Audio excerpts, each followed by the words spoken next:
बबली कबूतरी और चिंकी तोती का घोंसला एक ही पेड़ पर था और उन्होंने अपने अपने घोंसले में अंडे दिए हुए थे। मानो चिड़िया भी उन्हीं के पास बैठी हुई थी कि तभी एक कवि उड़ती हुई वहां आती है। नमस्ते पक्षियों। तुम कौन हो? जी कबूतरी बहन, मेरा नाम पिंकी कवि है और मैं पास वाले जंगल से आई हूँ। वो असल में मैं इस पेड़ पर घोंसला बनाना चाहती हूँ, लेकिन हम किसी अजनबी पक्षी को इस पेड़ पर रहने की इजाजत नहीं देंगे, क्योंकि मैंने और बबली कबूतरी ने अंडे दिए हुए हैं। पक्षियों, मैं कोई अजनबी कवि नहीं हूँ। इस जंगल में जो बिजली कवि, वही जिसके पति का नाम बादल है, मैं उसकी बहुत अच्छी दोस्त हूँ। अरे, हम कैसे मान लें कि तुम बिजली की सहेली हो? अच्छा, तो मैं अभी उसे बुला कर लाती हूँ। आप मुझे बता दें कि वो मुझे कहाँ मिलेगी, क्योंकि मैं इस जंगल में पहली बार आई हूँ ना, इसलिए मुझे उसके घर का नहीं मालूम। पिंकी बहन, बिजली तो इस समय अपने घर में ही होगी, तुम यहीं बैठो, मैं अभी उसे बुला कर लाती हूँ। फिर मानो चिड़िया वहाँ से बिजली कवि को लेने चली जाती है। बिजली, तुम मेरे साथ चलो, मैं तुम्हें लेने आई हूँ। कहाँ चलूं मैं तुम्हारे साथ? मुझे नींद आने ही वाली थी। ये तुम आ गई। किसी के घर में ठीक समय पर ही जाते हैं। जब दिल किया मुंह उठाकर किसी के घर में नहीं चले जाते। और मैं अभी तुम्हारे साथ कहीं भी नहीं जा सकती। एक तो मुझे नींद बहुत आ रही है और मेरे घोंसले में दाना भी है, ऊपर से बादल भी नहीं है घोंसले में। मैं नहीं चाहती कि कोई मेरा भोजन चुरा कर ले जाए। बिजली, हमारे जंगल में कोई भी चोर नहीं है, सिवाय। खामोश क्यों हो गई? कौन चोर है? पता नहीं कौन है। बिजली, तुम भी किन बातों को लेकर बैठ गई? मैं तो तुम्हें इसलिए लेने आई थी कि कोई कवि आई है पास के जंगल से। वो कह रही है कि वो तुम्हारी बचपन की सहेली है। वो कबूतरी और तोती के पेड़ पर घोंसला बनाना चाहती है, लेकिन वो नहीं मान रही, क्योंकि उनके अंडे पड़े हैं घोंसलों में और वो किसी अजनबी पर विश्वास नहीं कर सकती। नाम क्या है उस कवि का? उसका नाम पिंकी है। क्या कहा? पिंकी? मेरी सहेली पिंकी कहाँ है? जल्दी से मुझे उसके पास ले जाओ। फिर मानो चिड़िया बिजली कवि को लेकर पिंकी कवि के पास जाती है। अरे पिंकी, तुम यहाँ कैसे? आज तो मेरे मन की मुराद पूरी हो गई है, तो तुम मुझसे मिलने यहाँ आ गई। तुम अकेली आई हो या तुम्हारा पति भी आया है? अरे पक्षियों, क्या आप सबने मेरी सहेली की कोई सेवा भी की है? ये ऐसे ही बातों में समय जाया कर रहे हो। बिजली, तुम खुद ही सवाल पे सवाल किए जा रही हो। किसी दूसरे को भी बोलने का मौका दो। ये तुम्हारी सहेली हमारे पेड़ पर घोंसला बनाना चाहती है। पिंकी, तुम यहाँ घोंसला क्यों बनाना चाहती हो और अपना जंगल क्यों छोड़ कर आई? और तुम्हारा पति? बिजली, उस निखरटू का तो नाम ही मत लो। जिस दिन से मेरी शादी उस निकम्मे से हुई थी, मैंने एक दिन भी सुख का नहीं निकाला। मैं तुम्हें अब उसके जुल्म की कौन कौन सी बात बताऊं? मैंने अब फैसला कर लिया है कि मैं उसके साथ कभी नहीं रहूंगी। बस इसीलिए मैं वो जंगल छोड़ आई हूँ। मेरे अंडे होने वाले हैं, इसलिए मैं जल्दी जल्दी इस पेड़ पर घोंसला बनाने जा रही थी, क्योंकि इस पेड़ पर पहले भी घोंसले हैं, ऐसे मेरा अंडा भी सुरक्षित रहेगा। पिंकी ऐसा कहते हुए रोने लग जाती है। पिंकी बहन, आप ना रोएं, हम सब आपके साथ हैं। चिंकी बहन और बबली बहन, आप इस पिंकी कवि को इस पेड़ पर घोंसला बनाने दें। हाँ हाँ पिंकी, तुम बना लो अपना घोंसला, हमारे भी अंडे पड़े हैं घोंसलों में। ये पेड़ बहुत सुरक्षित है, बल्कि हम सब तुम्हारी मदद करेंगे घोंसला बनाने में। पिंकी, मुझे तो तुम्हारा रंग बहुत पीला लग रहा है और तुम कितनी कमजोर लग रही हो। मानो तुम कबूतरी और तोती को साथ लेकर पिंकी के लिए घोंसला बना दो। मैं इसे लेकर तब तक तुम्हारे घर में बैठ जाती हूँ और इसका ख्याल रखती हूँ। हाँ गोरी, ये ठीक है, और मेरे घोंसले में दाना भी पड़ा हुआ है, तुम इसे दे देना। फिर वो तीनों वहाँ से घोंसला बनाने का सामान लेने चली जाती हैं और बिजली का भी पिंकी को लेकर चिड़िया के घोंसले में चली जाती है। पिंकी, बहुत बड़ी एक्ट्रेस हो तुम। हाँ बिजली, आखिर सहेली किसकी हूँ? अच्छा, अब मुझे सच सच बताओ कि यहाँ क्यों आई हो तुम? बिजली, वो जो मेरा पति है ना, बहुत खड़ूस है, हर समय मेरे पीछे ही पड़ा रहता है कि कोई काम वाम किया करूं, चोरी ना किया करूं, और कहता है कि घोंसले की मरम्मत में मेरी मदद करो। मुझसे नहीं होते ऐसे काम, इसलिए मैं उसे छोड़कर इस जंगल में चली आई। मेरे अंडे भी होने वाले हैं, इसलिए मुझे किसी ऐसे पेड़ की तलाश थी जहाँ पहले ही पक्षियों ने अंडे दिए हुए हों, ताकि मेरे अंडे भी सुरक्षित रहें।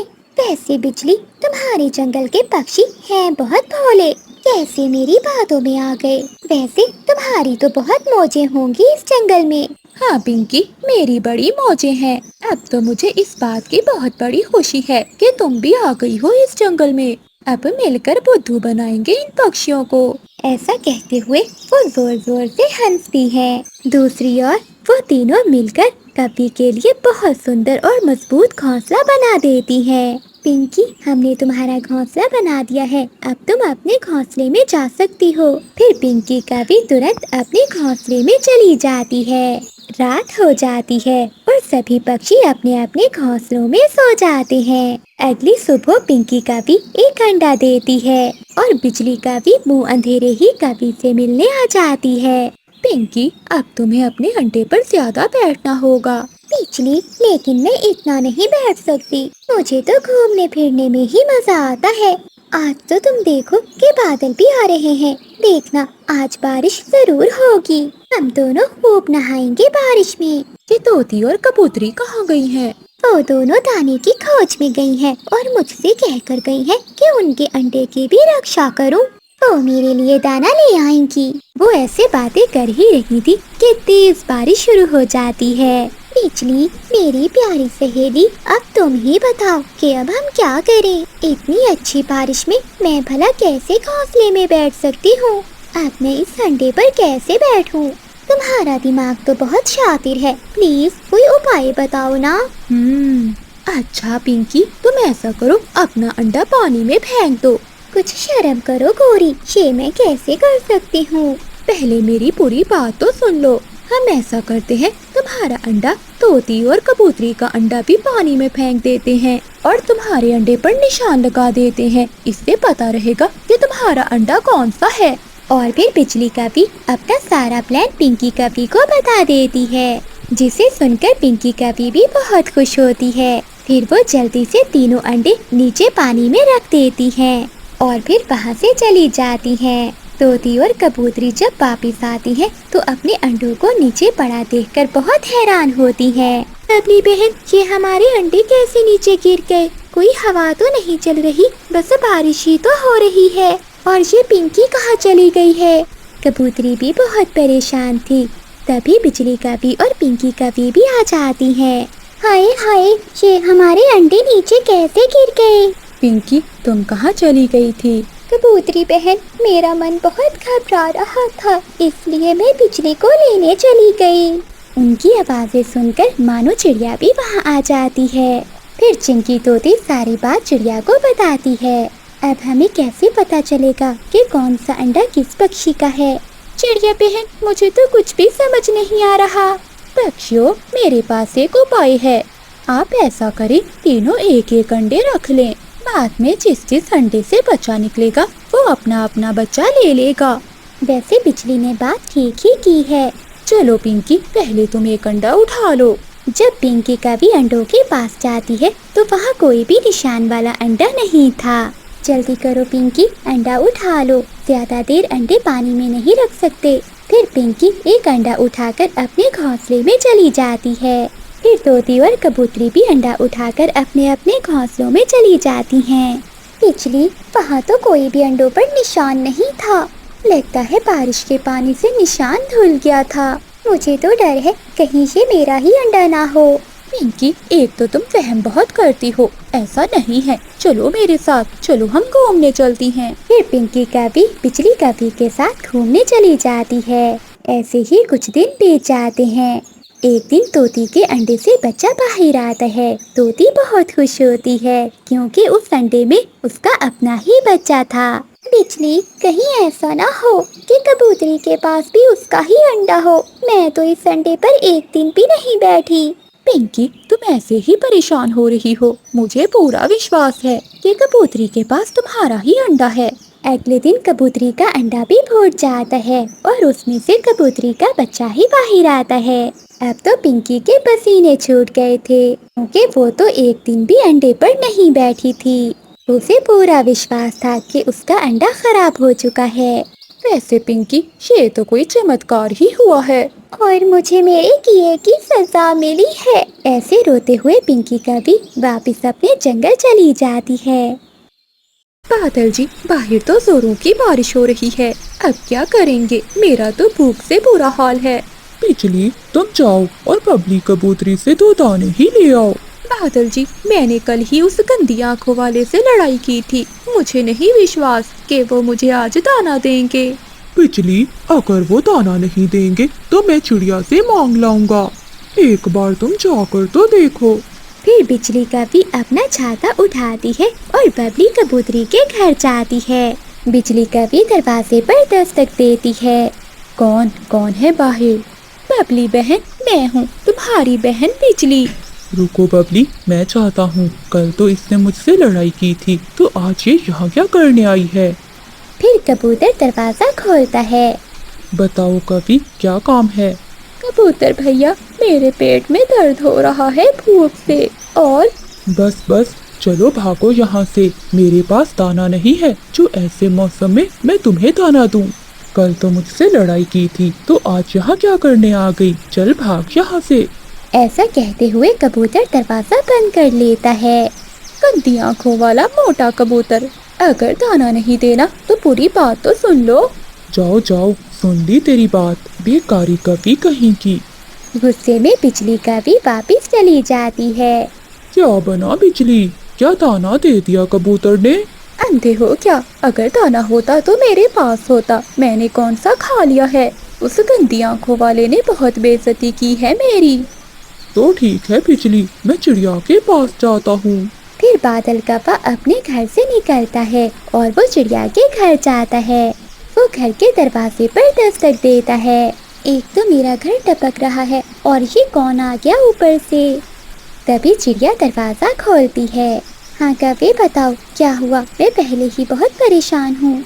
चिड़िया बहन, मेरी बात प्यार से सुन लो। कव्वे, मेरा घर पहले ही टपक रहा है। मुझे अपने घर की मुरम्मत भी करनी है। बताओ क्या काम है? चिड़िया बहन, मैं पीपल का पत्ता लाता हूँ और तुम्हारे घर की छत की मुरम्मत कर देता हूँ, लेकिन बदले में तुम्हें मेरा एक काम करना होगा। बताओ बताओ क्या काम है? मुझे खाने के लिए दाना दे देना। ठीक है, दाना तो मैं तुम्हें दे दूंगी, लेकिन बाद में। पहले मेरे घर को ठीक करके दो। ठीक है चिड़िया, मैं अभी जाता हूँ और पेड़ के बड़े बड़े पत्ते लाता हूँ। फिर बादल कव्वा जल्दी से उड़ता है और वो घने जंगल की ओर जाता है। कव्वा पीपल के पेड़ पर जाता है और कुछ पत्ते तोड़ लेता है। इस पापी पेड़ की खातिर मुझे क्या क्या करना पड़ता है। ऐसे काम करने से तो मेरी भूख और भी बढ़ गई है। फिर बादल कव्वा पीपल के पत्ते लेकर चिड़िया के घर की ओर जाता है और चिड़िया के घर की छत पर बैठकर पीपल के पत्ते अच्छे से लगा देता है। ये तो कमाल हो गया, मेरे घर की छत ठीक हो गई। ऐसा कहते हुए चिड़िया घर से बाहर आती है। चिड़िया बहन, बताओ छत ठीक हुई कि नहीं? बादल भैया, तुमने तो कमाल कर दिया। मेरे घर की छत तो ठीक हो गई है। आओ, मैं तुम्हें दाना देती हूँ। फिर चिड़िया बादल कव्वे को अपने घर के अंदर ले जाती है। बादल भैया, मेरे पास दाना तो नहीं है, लेकिन ये एक पका हुआ आम है। तुम ये मीठा आम ले जाओ। कव्वा खुश हो जाता है और वो आम लेकर वहाँ से चला जाता है। आधे रास्ते में जाकर बादल कव्वा एक पेड़ पर बैठ जाता है। अगर मैं ये आम घर ले गया तो बिजली खा जाएगी और मैं भूखे का भूखा ही रह जाऊंगा। मैं ऐसा करता हूँ कि ये आम खा लेता हूँ। फिर कव्वा वहीं बैठकर आम खाने लगता है। ये बादल न जाने कहाँ चला गया है, अभी तक लौट कर नहीं आया। मैं चिड़िया से पूछ कर आती हूँ। फिर बिजली कव्वी अपना छाता लेकर चिड़िया के घर की ओर जाती है और दरवाजे पर दस्तक देती है। अब ये फिर से कौन आ गया है? इस समय सोने भी नहीं देते। चिड़िया दरवाजा खोलती है। बताओ बिजली, अब तुम्हें क्या हुआ? चिड़िया बहन, मेरा पति बादल क्या यहाँ पर आया था? हाँ बिजली, आया था और मुझसे पका हुआ मीठा आम लेकर चला गया। चला गया है, मगर वो घर तो नहीं आया। वो कहाँ जा सकता है? बिजली उस दिशा में गया था बादल। फिर बिजली कभी बादल कव्वे के पीछे पीछे जाती है। वो दूर से ही कव्वे को आम खाता हुआ देखकर छुप जाती है। मेरा पेट तो भर गया। अगर ये आम उस काली कव्वे के पेट में होता तो ये आम भी काला हो गया होता। डाइन कहीं की मुझे तो कुछ खाने ही नहीं देती। जो भी होता है अपने काले पेट में डाल लेती है। बिजली कव्वे पीछे खड़ी सब सुन रही थी। बादल के बच्चे, तुम यहाँ बैठे आम खा रहे हो और मेरी बुराइयां कर रहे हो, और मैं घर में बैठी भूख से मर रही हूँ। मम्मा मैंने तो मजाक में तुम्हें काली कहा था। फिर बिजली कव्वे लाठी उठाकर बादल कव्वे की खूब पिटाई करती है। फिर क्या था, बादल कव्वा आगे आगे और बिजली कव्वे पीछे पीछे। रुको रुको एक बार, मैं तुम्हें छोड़ूंगी नहीं। पक्षियों का शोर सुनकर चिड़िया भी अपने घर से बाहर आती है और वो कव्वे की जान बचाती है। चिड़िया बहन, इस बुढ़े कव्वे ने मुझे काली कहा। अरे आपने इसे काली क्यों कहा? ये तो आपने अच्छा नहीं किया। चलो कव्वे, मैं तुम्हें दाना देती हूँ। फिर मानो चिड़िया बिजली कव्वे को अपने साथ अपने घर में ले जाती है और कव्वे को दाना दे देती है। बादल कव्वा खिड़की से आकर बिजली कव्वे को कहता है, बिजली आधा दाना मुझे भी दे दो। चल चल भाग यहाँ से। फिर बिजली कव्वे कव्वे के सामने ही बैठकर मजे मजे से दाना खाती है।